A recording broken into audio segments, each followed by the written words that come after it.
We're going to go to Daniel chapter 3 tonight, Daniel 3. Well, I can't believe we're wrapping this meeting up. Seems like we just got started.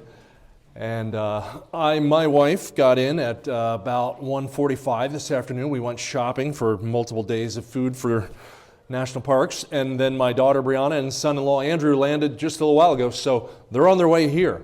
And you'll know when they walk in because my expression will change. And it'll be very positive. So I am grateful for them. Brianna is expecting our first grandchild.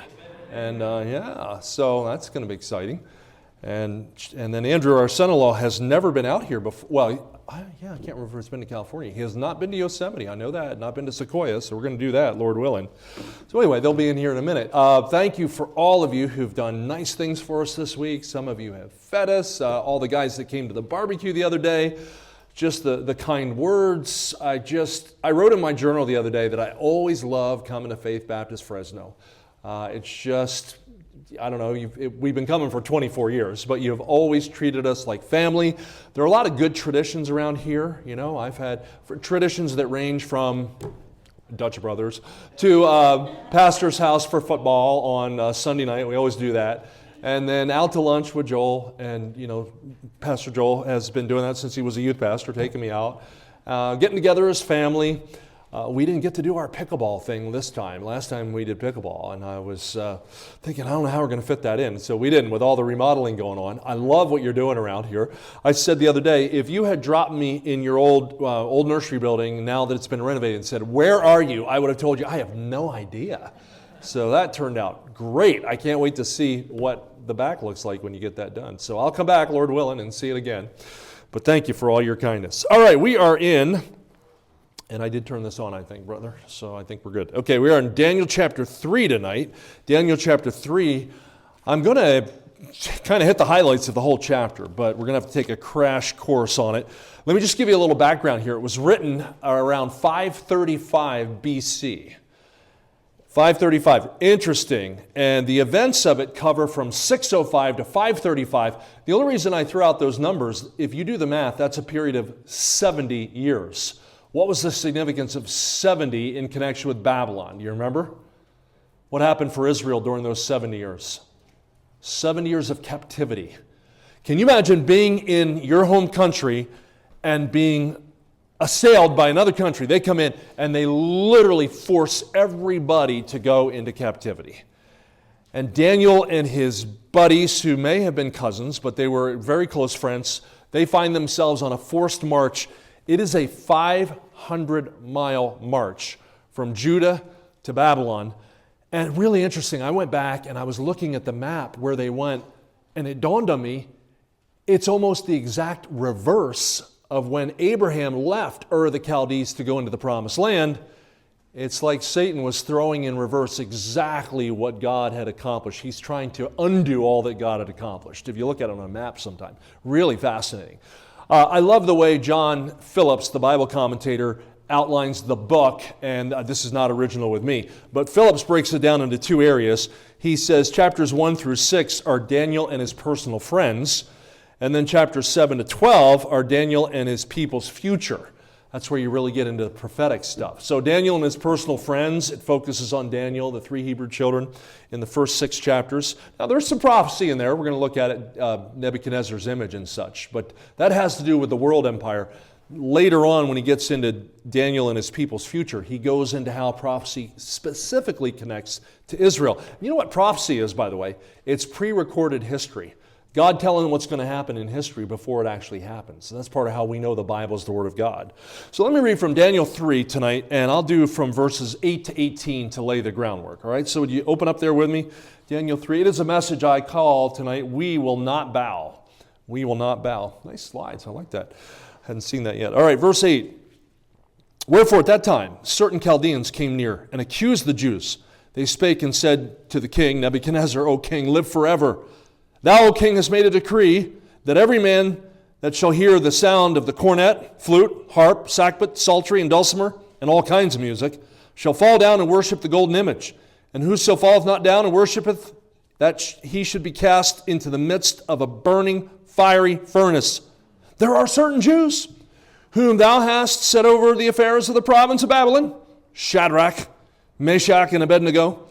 These men, O king, have not regarded thee, nor served thy gods, nor worshipped the golden image which thou hast set up.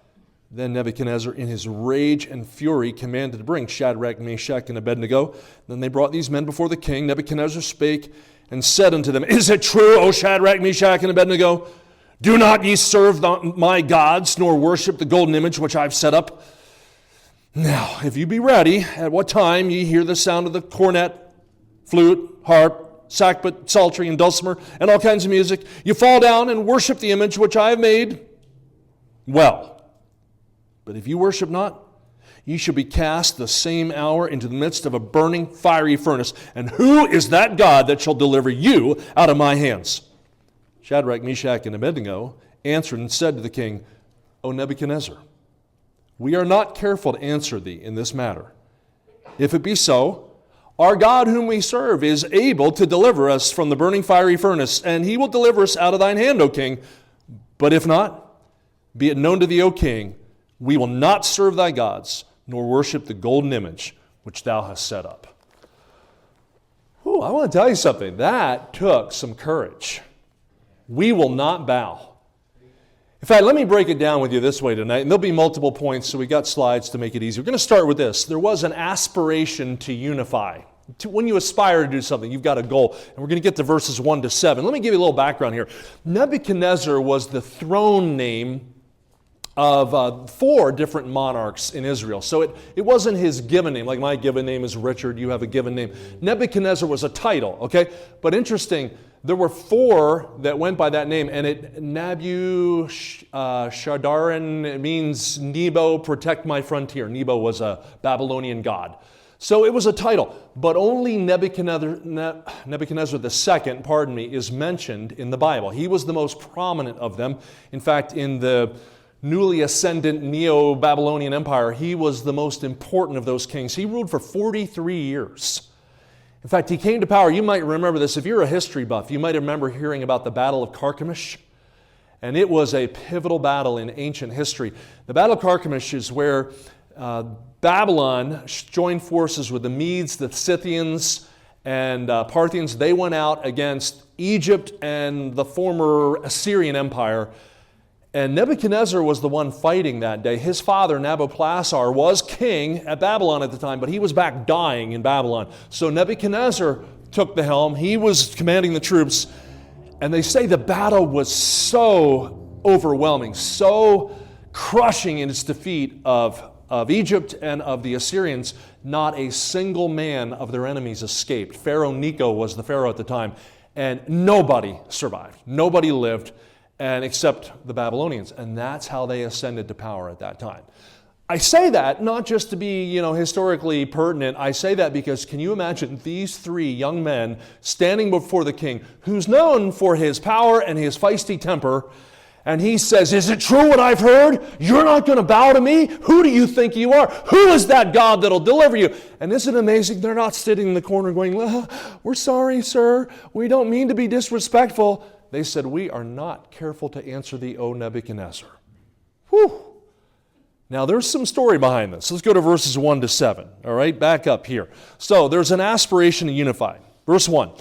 Nebuchadnezzar the king made an image of gold, whose height was 80 cubits. Okay, so a cubit was the distance from one's elbow, depending on how tall you are. For a tall person, it would be from the elbow to the wrist. For a shorter person, it would be from the elbow to the fingertips, roughly 1.5 feet. Okay, so he made an image, and this image, we're told, is in cubits here. So the image was, again, 80. Okay, a score is how many? 20. So 80 is what? 60. Okay, so 60 cubits. Okay, so that is 90 feet tall. My countenance just changed. Hi, guys. That's my wife in the denim. That's my daughter. That's my son-in-law, Andrew. Hi, Andrew. Good to see you guys. They just flew all the way from South Florida to here. We're in Daniel chapter 3.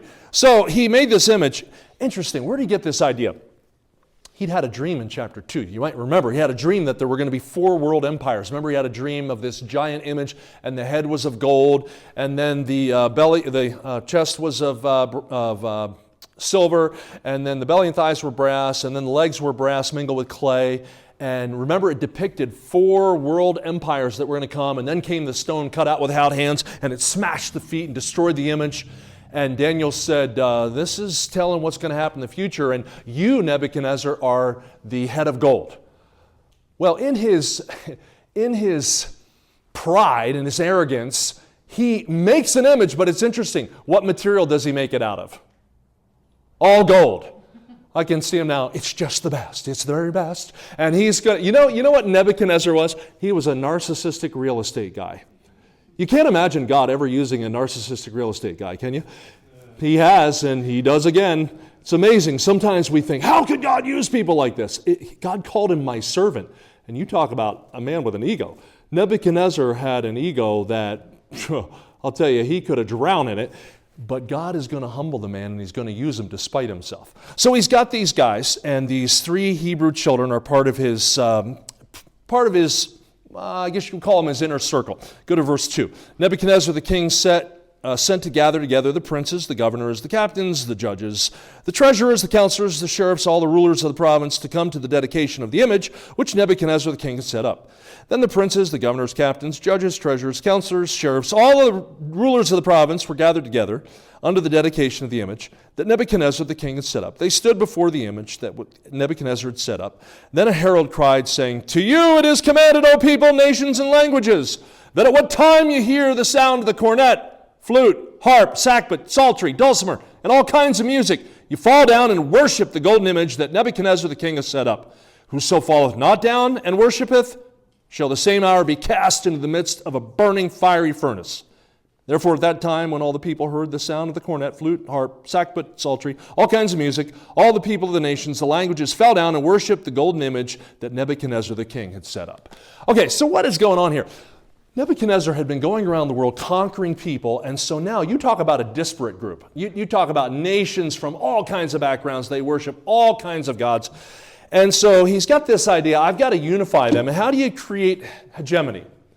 Hegemony is, how do you amalgamate all these people? How do you know, in our country, America for years was a melting pot.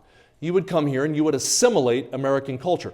Today, we are really plagued by multiculturalism. The idea is you just maintain your culture and everybody has their own little community. Listen, the thing that should unify us in this country is being Americans.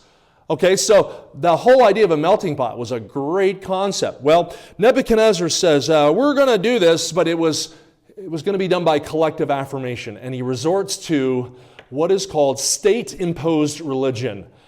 How effective has state-imposed religion been over the years? Man, the state church, okay, typically what happens? This is why Baptists have traditionally stood up against state religion. When the Danbury Baptist of Connecticut wrote to Thomas Jefferson, concerned that there would be a state-imposed religion in America, he assured them, no, there is a separation between church and state. Do you know that phrase is not in the Constitution and it's not in the Declaration of Independence? It was from Thomas Jefferson assuring the Baptists that no, there will not be a state-imposed religion. The government is not going to tell the church what to do. All right, that's a matter of conscience. So Baptists have always held to freedom of conscience, separation of church and state, autonomy of the local church. Those are really important because you cannot change people's mind through coercion. I mentioned the quote the other night, "A man convinced against his will is of the same opinion still." That's Alexander Pope, the British poet. Very good quote, worth writing down. A man convinced against his will is of the same opinion still. So I jotted down here, there was a massive image created and the crowd was compelled to unify. Basically, it was a common assembly. There's another Baptist concept. We all gather together, and then everybody was told, you're going to bow down and worship. So a massive image erected, the crowd compelled to unify. Then there was a messenger and music that were used to call the congregation to worship. Isn't it interesting? A messenger, music. Satan is the great imitator. Isn't it amazing? God had used music in Old Testament Israel. He had used messages from the prophets, and Satan just imitates all that. Now, he mentions a bunch of music here, and he mentions these instruments multiple times. So, because God goes to the detail of mentioning these things, I thought, well, I got to look them up. What are they? Cornet, we usually think of a trumpet. This, according to the Jameson, Fawcett, and Brown commentary, this was a wind instrument kind of like our French horn. Okay, cornet, similar to the French horn, a wind instrument. Flute here referred to pipes, but not blown transversely. You know how a flautist, somebody playing the flute, will hold it out transversely this way? Their flute was played more like we would play a clarinet, upright. So, it was a flute, pipes. Then there was the sackbut. Now that's a triangular stringed instrument with short strings and a sound being on a sharp high key. So think of something that would be strummed, okay, a sackbut. A psaltery, that's a kind of harp. And then very interesting, he mentions a dulcimer. Now this is nothing like our dulcimer. You think of a hammered dulcimer if you think of, mountain hymns and such like that. This dulcimer was a bagpipe. It consisted of two pipes thrust through a leather bag, and it emanated a sweet, plaintive sound, not like our hammered dulcimer. Okay, so, interesting. Music was used to call the congregation together. Let me just tell you, music has a powerful way of uniting people. I mean, think of national anthems and patriotic songs. Think of college fight songs and college hymns. Think of Christian hymns or gospel music. Think of how pop music unites certain segments of society. Okay, music has always been used to influence and unify. Interesting, the philosopher Plato was alleged to have said, "Let me write a nation's songs, and I care not who makes her laws." You can have all kinds of laws, but you know what? Music has a powerful way of influencing people, controlling people. So let me write a nation's songs, and I care not who makes her laws. So Nebuchadnezzar has this idea. We're going to unite everybody through all the music, and so then we see this, a majority of the masses made obeisance to the image. Look at verse 7 again. When they heard this, what'd they do? They all fell down and worshipped. Isn't that incredible? This is not a matter of conscience. I wrote down here, evidently these people were more committed to their ideology along the lines of compulsion than conscience. And I'm afraid a lot of people grow up with just, well, that's how I was raised. I mentioned the other day, found out I think I ascribed it to the wrong person. It was Ignatius Loyola who said, give me a child till he's 7, he'll be a Catholic the rest of his life. I think I attributed that to the wrong source the other day. Ignatius Loyola, give me a child till he's 7, he'll be a Catholic the rest of his life. Have you ever heard somebody say, I was Baptist born, I'm Baptist bred, and when I'm gone, I'll be Baptist dead? You ever hear somebody say that? Okay, well, I hope you're a Baptist not because you grew up in a Baptist church. I hope you're a Baptist because you studied out Bible truth and said, you know what? Baptist doctrine lines up with New Testament doctrine, and we have no purpose for calling ourselves Baptists if we don't believe the Bible is the final authority. So these people just kind of decide, all right, we're going to bow down because we don't want to die. So there is number 2, an attempt to vilify. An attempt to vilify. This is what we read earlier, beginning in verse 8. There are these jealous public officials who come to give a bad report against Shadrach, Meshach, and Abednego. Look at verse 8. Wherefore at that time certain Chaldeans came near and accused the Jews. They spake and said to King Nebuchadnezzar, O king, live forever. Thou, O king, hast made a decree that every man that shall hear the sound of, and he names all the instruments, shall fall down and worship the golden image, and whoso falleth not down and worshipeth, that he should be cast in the midst of a burning fiery furnace. There are certain Jews whom thou hast set over the affairs of the province of Babylon, Shadrach, Meshach, and Abednego. These men, O king, have not regarded thee. They serve not thy gods, nor worship the golden image which thou hast set up. Oh boy. All right, there is an attempt here to vilify these men. You think jealousy might have played a part in it? I think that's very possible. Do you remember during COVID-19, we had the term Karens? Okay, what was a Karen? A Karen was a nibby-nosed neighbor who liked to throw her neighbors under the bus. They're outside without a mask. They were standing 5 feet from their child. They're supposed to be 6 feet apart. Okay, you remember the term Karen? I'm sure you remember. You probably can put some faces to Karens, okay? Well, these were the Karens of their day, and they come saying, we can't believe it. You made this decree, Nebuchadnezzar, and these men, Shadrach, Meshach, and Abednego, do not bow down to your gods. Now, interesting. My grandmother taught me about these guys when I was a little kid. I didn't go to a church to preach the Bible, but my grandmother would teach me the Bible. We were in church every Sunday, but she said, I want to tell you about Shadrach, Meshach, and Abednego. And I said, who? She said, Shadrach, Meshach, and Abednego. I said, what kind of names are those? She said, well, those are their Babylonian names. Actually, their names were Hananiah, Mishael, and Azariah. I thought, why don't they have names like Bill and Jim and Rich, you know? Like, what kind of names? She said, well, they weren't American. They weren't English. I said, who? Shadrach, Meshach, and Abednego. I said, how do you remember that? She was creative. She said, shake the bed, make the bed, and in the bed you go. Shadrach, Meshach, and Abednego. So that's how I learned those names. All right, so from my childhood, I've remembered the names of these guys. Well, their Hebrew names, Hananiah, Mishael, and Azariah, if you look them up, they all gave homage to the God of Israel. But they changed them to give glory to pagan gods. So they had been appointed in Daniel chapter 1 as three of the chief presidents over the realm. Interesting, we don't know anything about Daniel in this passage. Now, you know, if he hadn't bowed, he'd have been thrown in the furnace too, and you know he wouldn't have bowed. Where is he? We don't know. It's inferred that he must have been away on some state business, because otherwise he would not have been exempt. The king, you know, he didn't show any favoritism. If you were not complying, then you were going to be frying. And so that's the idea here. He's like, well, these guys are not submitting to the king. So there's an attempt to vilify them. There was an envious envoy that rose up. There was an accurate accusation that was raised. They said they are not bowing. That was true. And so then we come to number 3, an aim to terrify. Pick up with Nebuchadnezzar's response. Number 3 is an aim to terrify. And 13, then Nebuchadnezzar, in his rage and fury, commanded to bring Shadrach, Meshach, and Abednego. They brought these men before the king. Nebuchadnezzar spake and said to them, is it true, O Shadrach, Meshach, and Abednego? Do you not serve my gods, nor worship the golden image which I have set up? Now if you be ready, and at what time you hear the sound of the cornet, flute, harp, sackbut, psaltery, dulcimer, all kinds of music, you fall down and worship the image which I have made, well. But if you worship not, ye shall be cast the same hour into the midst of a burning fiery furnace. And who is that God that shall deliver you out of my hands? Oh, now he's made the fatal mistake. He brought God into it. And I want to tell you, the Lord will be vindicated here.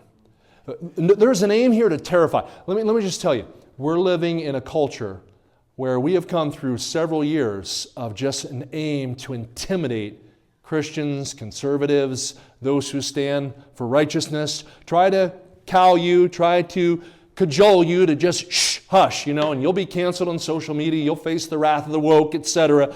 Listen, if we've learned anything in the last couple of years, is all that's necessary for evil to triumph is for good men to do nothing. So said Edmund Burke, the British parliamentarian. All that's necessary for evil to triumph is for good men to do nothing. And boy, is that true. So he's aiming to terrify. The regent responded in rage.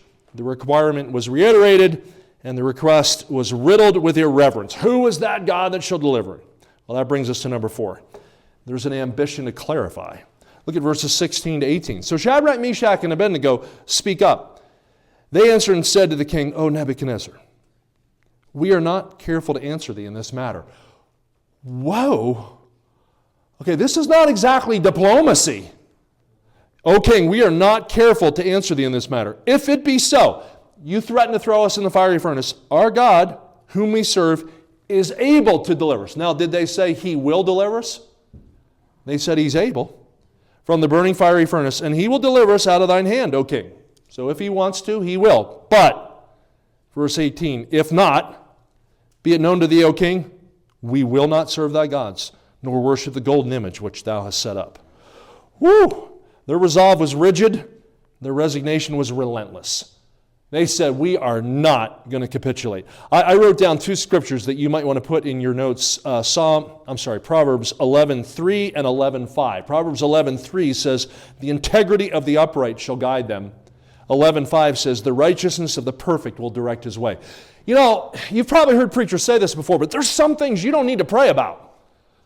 Do I stand up for right? You don't have to pray about that. You stand for right no matter what. Okay, now you can stand for right with a good spirit. Daniel always stood with a good spirit. Interesting, Daniel requested of the prince of the eunuchs that he might not defile himself. Now these guys respond in a totally different spirit here. Why? Well, Nebuchadnezzar had just gotten their face and he brought God into it. And he said, who's that God will deliver you? And they said, you know what? Our God is able to deliver us, but if not, we're not submitting. Because we serve God more than you. Acts chapter 5 verse 29 says we ought to obey God rather than men. What do you do when there's a clash in authority? Well, I'll tell you this, if the authority that's involved in the clash is God, then ultimately you submit to God over men. There comes a point when if men are in contradiction to God, then we've got to submit ourselves to God, not men. And so that's the case here. Well, then we come to number 5. There's an action to glorify. An action to glorify. So this is verse 19, and I'll go down to 27. So if you want to follow along, so a little longer section here. 19. Then was Nebuchadnezzar full of fury. The form of his visage, that's his facial expression, was changed against Shadrach, Meshach, and Abednego. Therefore he spake, commanded that they should heat the furnace 7 times more than it was normally heated. He commanded the most mighty men. These are the elite of the elite, the special forces guys. He commanded the most mighty men that were in his army to bind Shadrach, Meshach, and Abednego, cast them into the burning fiery furnace. These men were bound in their coats, their hose, and their hats, other garments. They were cast in the midst of the burning fiery furnace. Therefore, because the king's commandment was urgent, the furnace exceeding hot, the flame of the fire slew those men that took up Shadrach, Meshach, and Abednego. And these 3 men, Shadrach, Meshach, and Abednego, fell down, bound in the midst of the burning fiery furnace. Then Nebuchadnezzar the king was astonished. He's shocked. He rose up in haste and spake and said to his counselors, Did not we cast 3 men bound in the midst of the fire? They answered and said unto the king, True, O king. He answered and said, Lo, I see 4 men, loose, walking in the midst of the fire. They have no hurt. The form of the 4th is like the Son of God. Then Nebuchadnezzar came near to the mouth of the burning fiery furnace, and he spake and said, Shadrach, Meshach, Abednego, you servants of the Most High God, come forth, come hither. And Shadrach, Meshach, and Abednego came forth out of the midst of the fire, and the princes, governors, captains, the king's counselors, being gathered together, saw these men upon whose bodies the fire had no power, nor was a hair of their heads singed, neither were their coats changed, nor had the smell of fire passed on them. Are you serious? Okay, you talk about overkill. Nebuchadnezzar is so incensed. These guys were his 3 premier presidents, only below Daniel himself. They had never given him any pause for action like this. But one time they mess up, and what does he do? Heat the furnace 7 times hotter than it was wont to be heated. I mean, he's incensed. His ego's been hurt now. Watch that you don't respond in anger or in ego when circumstances don't go your way. You know, somebody has said that hurt people hurt people. Boy, that's often the case. People who've been hurt end up hurting people themselves. Nebuchadnezzar takes this whole thing personally. You talk about not thinking rationally either. He takes his most elite fighters. You know, a common Joe could have thrown them into the furnace, right? He wants to make a point. He takes his most elite fighters and he says, we're going to have them thrown in the fiery furnace. Look, I'm not going to dodge this. It reminded me during the last administration when the FBI was used against people that had no previous criminal record, and you have guys like Peter Navarro, Roger Stone, arrested, Navarro put in leg irons, guys like Steve Bannon, President Trump's house raided, Mar-a-Lago. I mean, you know, you could have just sent a letter from your lawyers and said, hey, we need you to appear. Nebuchadnezzar is acting like this. He's like, I'll tell you what, I've had enough of this. Heat that thing 7 times. And then his most virulent warriors go, and in the process of them throwing the 3 guys into the furnace, they die. What a waste. And you know, Nebuchadnezzar doesn't even care about you know, he really is a picture of Satan. Satan, you serve Satan, I'll tell you what, he'll eat you up and spit you out. So Nebuchadnezzar has no compunction over this. So I noticed the ruler's reaction was furious. The mighty men's demise was meaningless. The maker's intervention was miraculous. And the king's consternation was curious. He's like, who? We put 3 in there, and I see a 4th, and he's like, the Son of God. He has no clue. And interesting, when he calls them out, you know, you might be thinking, what am I doing? Fellas, come on out. Do you realize you're talking to men that should be incinerated right now? This was a big commercial furnace that they would use for smelting things. Come on out. And they come out, yes, sir?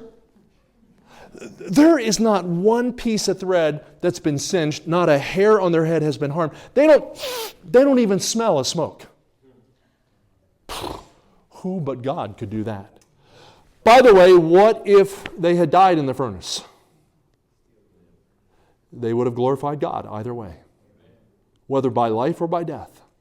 Remember, Paul said, for me to live is Christ and to die is gain. What's the worst thing can happen to you as a Christian? If you die, you're absent from the body, you're present where? With the Lord. Yeah. So there is here an action to glorify. But one last observation, number 6, an announcement to ratify. To ratify is to give official sanction to something. And so an announcement to ratify. Pick up the last 3 verses of the chapter, starting in 28 there. The king is speaking now. Then Nebuchadnezzar spake and said, Blessed be the God of Shadrach, Meshach, and Abednego, who has sent his angel and delivered his servants that trusted in him, and have changed the king's word and yielded their bodies that they might not serve nor worship any god except their own God. Therefore I make a decree that every people, nation, language which speak anything against the God of Shadrach, Meshach, and Abednego shall be cut in pieces, and their houses shall be made a dunghill, because there is no God that can deliver after this sort. Then the king promoted Shadrach, Meshach, and Abednego in the province of Babylon. It reminds me of Proverbs 16:7, when a man's ways please the Lord, he maketh even his enemies to be at peace with him. That's a good verse to jot down. When a man's ways please the Lord, he makes even his enemies to be at peace with him. So I wrote down, the king recognized divine deliverance, the king declared a decree to honor the Hebrew God, and the king promoted the protected provincial officials. That's my wordy observations. I want to finish up with a story tonight. I'll never forget, in 2003, Angela and I went with our pastor, a couple of young people from our church, on a mission trip over to England, Germany, and then we men went on to Africa after that, Ghana, Africa. But the European part, Angela went, and one of the gals from Fundamental Baptist in Escondido went with us back then. Dr. Dave Earnhardt was there as the pastor at the time. And so I remember we're in England, and we went with a missionary named Dave Woodard. And Dave Woodard not only was a missionary in England, the man knew English history. It was fascinating. And I remember walking around different towns, and he would just tell us, this architecture from this period. You and I, we got a country with, approaching 250 years of history here. They've got a country with centuries of history. This is in the 1300s, and this is the Tudor era, and this is what took us to the Cotswolds, and we just went to all kinds of places. But I'll never forget, we went to the town of Gloucester. Gloucester. It looks like Gloucester. It's Gloucester. Okay. Caught my attention because I went to Gloucester County Christian School in New Jersey. And I thought, this is going to be interesting. And he told us about the martyrdom, a man who was actually mentioned in Fox's Book of Martyrs, the man who was known as the Bishop of Gloucester, a man named John Hooper. I'm going to read you just a couple of pages out of a history book. I just told Pastor Joel about this today. One of the best history books I've read in recent years is called The Story of Liberty by a man named Charles Coffin. I told you Cotton. It's Coffin, like where you end up if you die. Okay, Coffin. Charles Coffin, The Story of Liberty. And let me just read this about John Hooper in Gloucester, England. I remember hearing this story when I was there. The world does not often see a man like John Hooper. He was educated at Oxford. He had a Bachelor of Arts 2 years before that meeting on the field of cloth of gold, and he became a monk. But after reading the Bible, he left the monastery. When Henry was king, he had an interview with Stephen Gardiner, who was astonished at his learning. He had to flee to France, however. But when Edward came to the throne, Hooper returned, and Edward made him Bishop of Gloucester. When everybody else was getting rich on the spoils of the monasteries, Bishop Hooper was making himself poor by feeding the hungry. He sat down with them at the table to let them know that he loved them. But he's a heretic. Besides, he is married. For a long while, Gardiner has had him in prison, confined in a room with robbers and murderers, and nothing but straw to lie on, and an old counterpane for a covering. He and Mr. Rogers are brought before the court, and condemned to be burned. Shall I not be allowed to bid farewell to my wife and children? Rogers asks. No, is the savage reply of Gardner. It is 4 o'clock in the morning, February 4th. The frost is on the window panes. In the cold and gloomy prison, Rogers is quietly sleeping. The jailer's wife taps him on the shoulder. Bishop Bonner's waiting for you. He rises and goes to the hall where Bonner is waiting to degrade him from his office as priest. That being done, Rogers bids farewell to Hooper, and the sheriffs lead him out. It's still dark, but the people have heard that he's to be burned, and a crowd is assembled to see him die. He will flinch, say his enemies. His wife and children are waiting for him. And though Gardner has said all that he shall not see them, he kisses them as he goes on with a firm step to the stake. The executioner binds the chains around him, and he heaps the faggots, which is the term for the British term for piles of sticks. In the dim gray of the winter morning, the people see him standing there, looking up to heaven, a smile upon his face.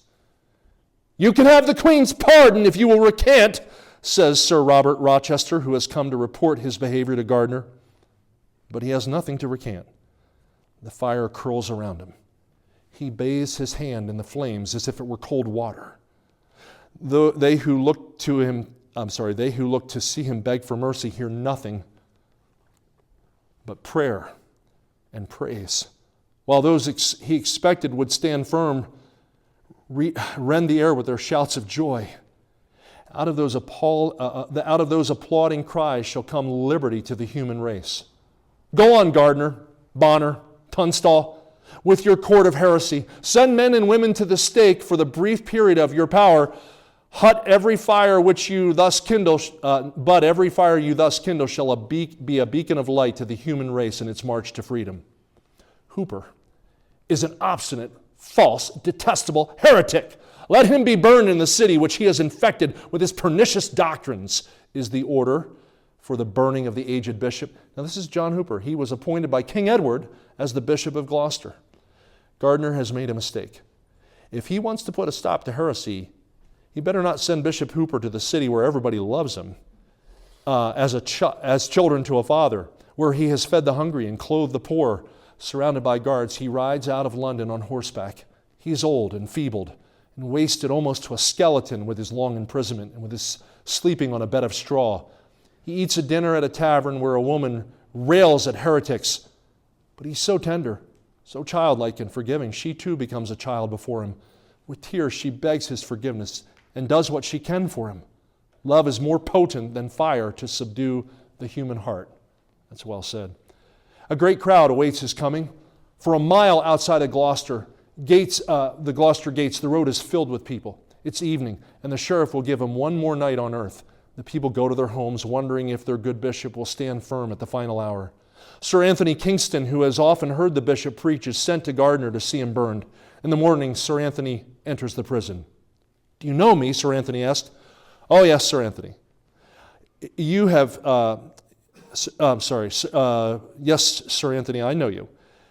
And I'm glad to see you in such good health. I've come to lay down my life for the truth. Would you not like to live? He asked. Oh, I can live, but I could never enjoy life at the expense of my future welfare. You would not have me blaspheme my Savior by denying him, would you? I trust that I shall bear with fortitude all the torments which my enemies may be able to inflict. Sir Anthony's not a hard-hearted man. The tears stream from his eyes. I shall be very sorry to see you die. It is my duty to stand for the truth. A little blind boy who has heard the bishop preach comes to bid him farewell, and he falls on his knees at the bishop's feet. I am blind, but you've opened the eyes of my soul. May the good Lord be with you and bring you to heaven.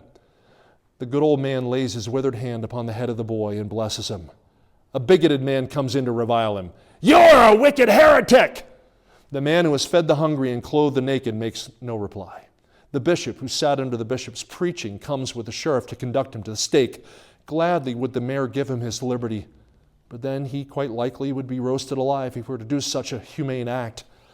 I could have had my life, but I would not take it here to lose in the next world. Please, Mr. Sheriff, make the fire a hot one so it may be quickly over. It's 9 o'clock in the morning. The winter air is chill, but all of Gloucester and the people from the surrounding county have gathered to see their dear old friend lay down his life. He's weak and feeble, from long imprisonment. He's ridden all the way from London on horseback. He walks with a feeble step, supporting himself with a cane. But how brave of heart. He looks around upon the multitude with a smile on his face. He would like to speak to his old friends, but the sheriff will not let him. Stephen Gardner and Bishop Bonner will have no farewell address to stir the heart of heretics. But those lips so eloquent once were never so eloquent as by their silence now. The bishop, when he arrives at the stake, throws his arm around it as if it were a friend. He kneels and prays. The sheriff holds a paper in his hands. Here's a pardon if you will recant. A pardon. Take it away. The sheriff strips him of his garments, ties bags of gunpowder under his arms, fastens a chain around his neck, another around his waist, a third around his legs, and piles the faggots and applies the torch. At the windows of the housetops in the trees are people. In a room over the college gates are some priests looking down to see the heretic burned. It is damp and windy this morning. The faggots are wet. The smoke smothers the martyr. Fire scorches and blisters his leg, but does not touch his body, for the wind blows the flame aside. More fire, says Hooper. The people hear the bishop calling from the pillar of smoke. The sheriff heaps on more faggots, and the withered hand reaching out from the fire draws them closer. A handful of flame leaps forward and scorches his face. The hands wave to and fro. For God's love, good people, give me more fire.